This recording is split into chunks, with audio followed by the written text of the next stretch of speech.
Assalamualaikum warahmatullahi wabarakatuh. Ya, baik, kami dari kelompok 13 dari proyek Basat Learning.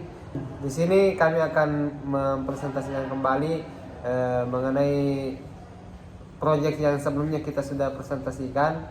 Langsung saja kita masuk ke materinya.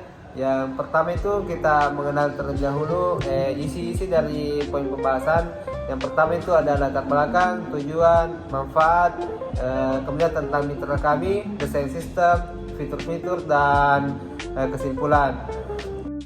Oke, baik, kita masuk ke dalam intinya. Yang pertama itu ada latar belakang.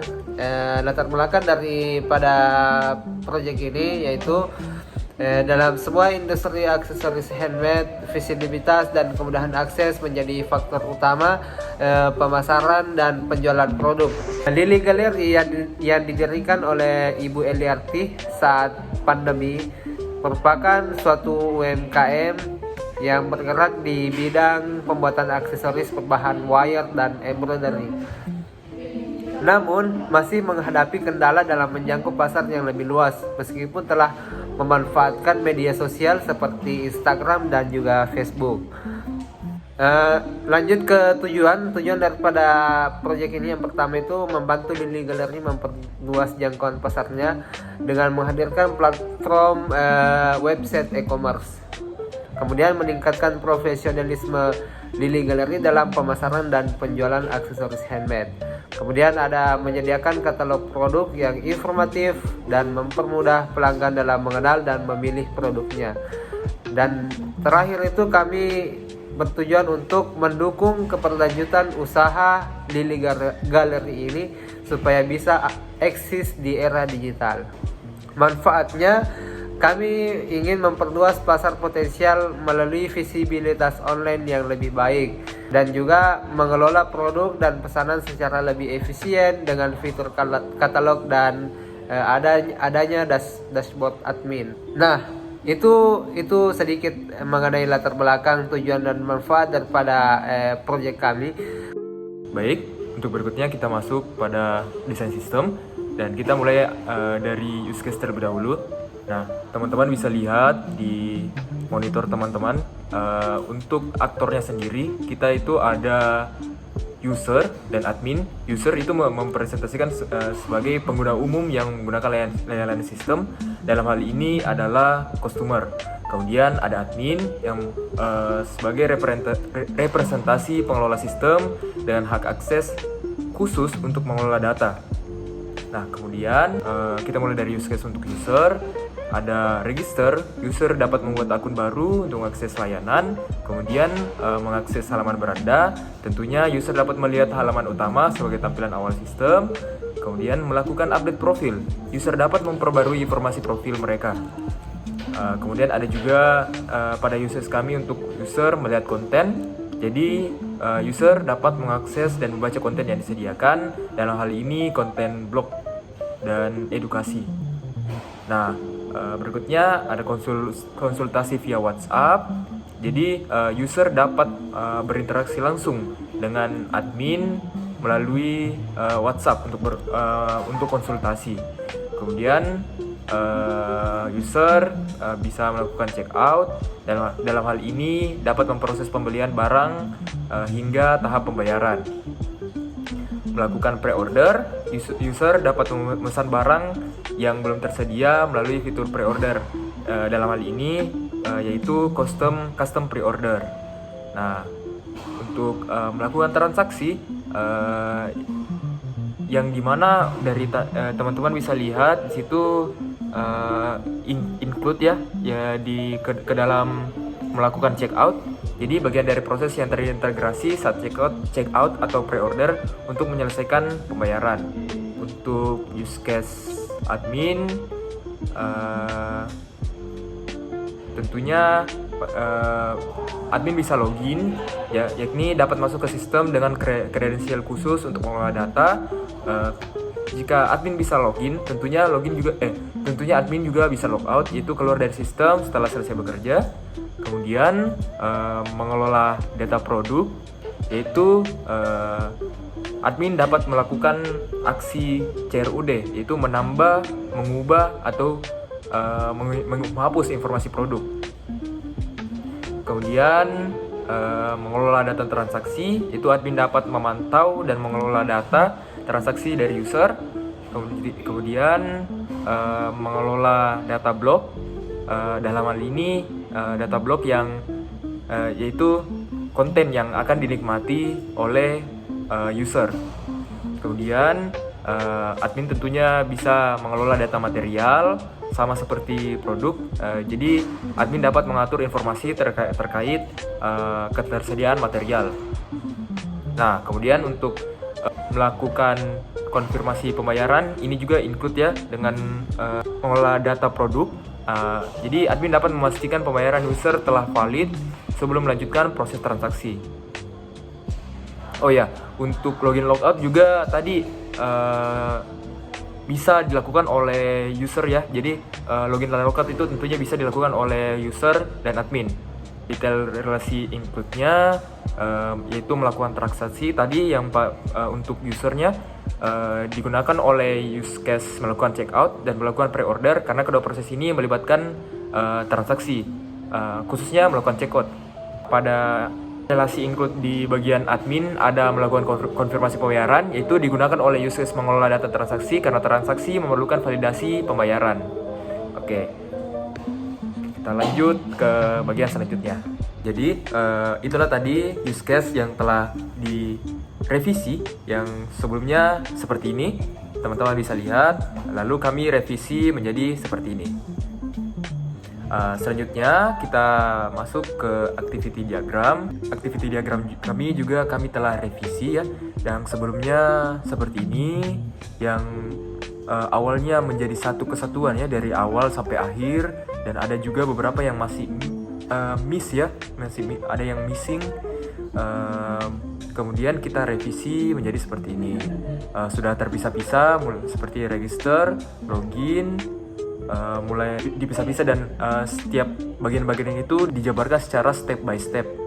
Ada register, login, melakukan update profil, mengakses halaman beranda, melihat konten, via konsultasi, sampai pengelolaan datanya juga kami pisah-pisah. Selanjutnya kita masuk pada bagian ERD atau Entity Relation Diagram. Nah, pada ERD kami memiliki beberapa entitas. Yang pertama ada entitas blok, yang kedua ada user, yang ketiga ada transaksi, yang keempat detail transaksi, yang kelima ada produk, yang keenam ada custom order, dan juga material. Yang pertama pada entitas blok. Nah, pada entitas blok kami memiliki beberapa atribut. Yang pertama ada atribut blok ID, kategori, judul, gambar, dan isim. Kemudian pada kategori entitas user kami memiliki beberapa atribut seperti user ID, nama, username, password, email, nomor telepon, alamat, serta peran. Adapun relasi dari entitas user sendiri itu memiliki relasi one to many ke entitas blok, kemudian memiliki relasi one to many ke entitas transaksi, dan memiliki relasi one to many ke entitas custom order. Selanjutnya pada entitas transaksi. Pada entitas transaksi kami memiliki beberapa atribut. Yang pertama transaksi ID, yang kedua nama pembeli dan alamat pengiriman serta nomor WhatsApp, email pembeli serta status pembayaran. Adapun entitas lainnya seperti detail transaksi. Pada detail transaksi kami memiliki atribut detail ID, kemudian produk ID, kemudian nama produk, jumlah produk, serta subharga. Untuk relasi dari detail transaksi sendiri, dia memiliki relasi one to one ke entitas transaksi, kemudian memiliki relasi one to many ke entitas produk. Selanjutnya untuk entitas produk. pada entitas produk itu memiliki beberapa atribut seperti produk ID, nama produk, deskripsi produk, kategori, stok, harga, gambar produk. Adapun relasi dari entitas produk sendiri itu memiliki hubungan atau relasi dengan entitas detail transaksi, yaitu relasi many to one, dan memiliki relasi many to many ke entitas material. Selanjutnya untuk entitas material. Pada entitas material kami memiliki atribut seperti material ID, nama material, deskripsi material, serta gambar. Adapun relasi pada entitas material memiliki relasi many to many ke entitas produk dan memiliki relasi many to many ke entitas custom order. Selanjutnya untuk entitas custom order sendiri memiliki atribut seperti custom order ID, nama pemesan, desain, material tambahan, foto referensi, alamat pengiriman, nomor WhatsApp, serta status custom. Adapun relasi dari custom order sendiri memiliki relasi many to one ke entitas user, serta memiliki relasi many to many ke entitas material.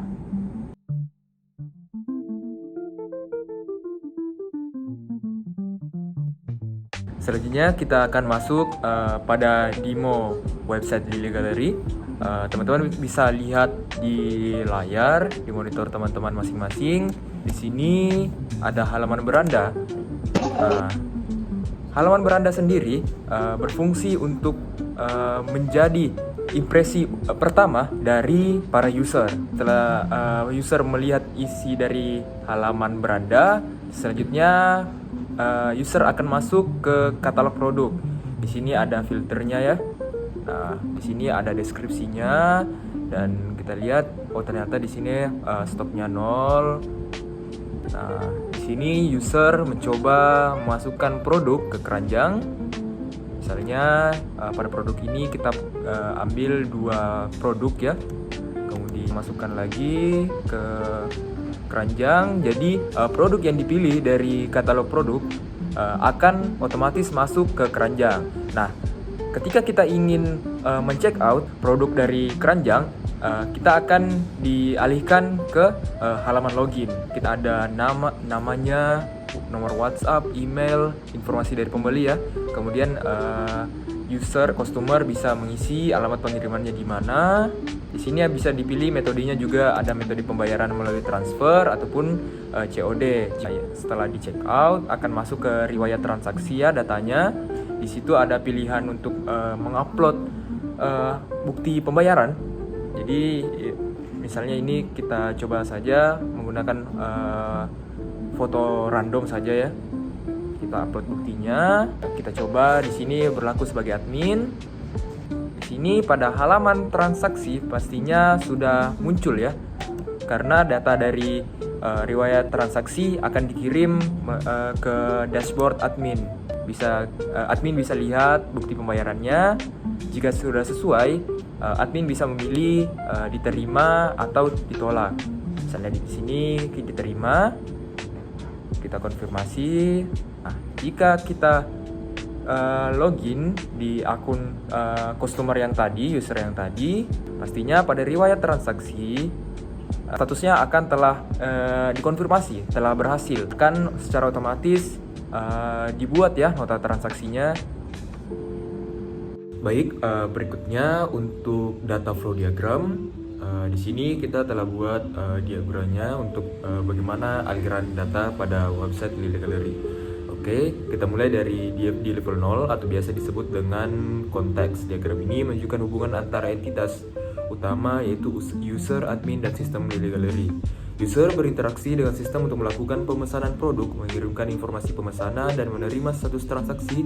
Admin di sisi lain bertugas untuk memverifikasi pembayaran, mengelola pengiriman, serta membuat laporan transaksi. Semua data disimpan dan dikelola oleh sistem, termasuk data transaksi, produk, dan laporan. Untuk DFD level 0 ini memberikan gambaran secara umum tentang bagaimana alur data bergerak di dalam sistem tanpa memecahnya ke dalam proses yang lebih detail. Sebagai contoh saja, ketika user melakukan pemesanan, data yang dikirimkan meliputi informasi produk, alamat pengiriman, dan nomor WhatsApp. Informasi ini langsung tersimpan di sistem yang nantinya akan diakses oleh admin. Selanjutnya kita masuk ke DFD level 1. Pada bagian ini kita fokus pada subproses pertama, yaitu checkout. Proses ini dimulai saat user memilih produk dari katalog yang ada di website. Setelah produk dipilih, user melengkapi informasi seperti nama, alamat, nomor WhatsApp, dan jumlah produk yang dipesan. Data ini kemudian disimpan di tabel transaksi dan detail transaksi. Sebagai contoh, seorang pelanggan ingin membeli cincin wire crafting. Pelanggan memilih produk tersebut, menentukan jumlahnya, lalu memasukkan data alamat dan nomor kontak. Data ini akan disimpan secara otomatis di sistem untuk diproses lebih lanjut. Setelah proses checkout selesai, kita masuk ke subproses berikutnya, yaitu pembayaran. Pada tahap ini, user diberikan opsi untuk memilih metode pembayaran, misalnya transfer bank ataupun COD. Sistem kemudian mencatat informasi pembayaran seperti metode pembayaran yang dipilih, total harga, status pembayaran awal. Kemudian setelah data ini tercatat, sistem memberikan instruksi pembayaran kepada pelanggan. Sebagai contoh, pelanggan ingin memilih metode pembayaran transfer bank. Sistem mengirimkan detail rekening tujuan dan jumlah yang harus dibayar. Data pembayaran ini tercatat di tabel transaksi untuk diverifikasi pada langkah berikutnya. Nah, tahap berikutnya adalah verifikasi pembayaran. Pada tahap ini, admin memiliki peran yang sangat penting untuk memvalidasi bukti pembayaran yang dikirimkan oleh pelanggan. Sistem mencatat status pembayaran di tabel transaksi. Jika admin memverifikasi bahwa pembayaran berhasil, status transaksi diperbarui menjadi berhasil dan pelanggan akan menerima nota pembelian. Salah satu keunggulan sistem ini adalah admin dapat langsung melihat detail pembayaran dan bukti transfer melalui dashboard admin, sehingga meminimalisir resiko kesalahan dalam validasi. Sebagai contoh, pelanggan telah melakukan pembayaran melalui transfer bank dan mengunggah bukti pembayaran. Admin kemudian memeriksa bukti tersebut melalui dashboard admin dan mengubah status pembayaran menjadi berhasil. Sistem secara otomatis mengirimkan notifikasi melalui sistem ke pelanggan. Baik, tahap terakhir yaitu proses pengemasan dan pengiriman. Setelah pembayaran diverifikasi, admin memproses pemesanan untuk dikemas dan dikirim. Perlu saya tekankan di sini interaksi antara user dan admin melalui WhatsApp secara langsung ya, direct. Jadi keunggulan dari DFD ini tentunya otomatisasi proses transaksi mulai dari checkout hingga pengiriman, transparansi data sehingga pelanggan selalu mendapatkan notifikasi status pesanan, efisiensi kerja admin, sekarang semua data terstruktur dalam sistem. Baik, itu saja dari data flow diagram yang bisa kami jelaskan. Maka selesai pula presentasi kami untuk Project Based Learning kali ini. Sekian dari kami, saya mewakili kelompok 13. Mohon kesalahan kami bisa dimaafkan. Sekian dari saya. Wassalamualaikum warahmatullahi wabarakatuh.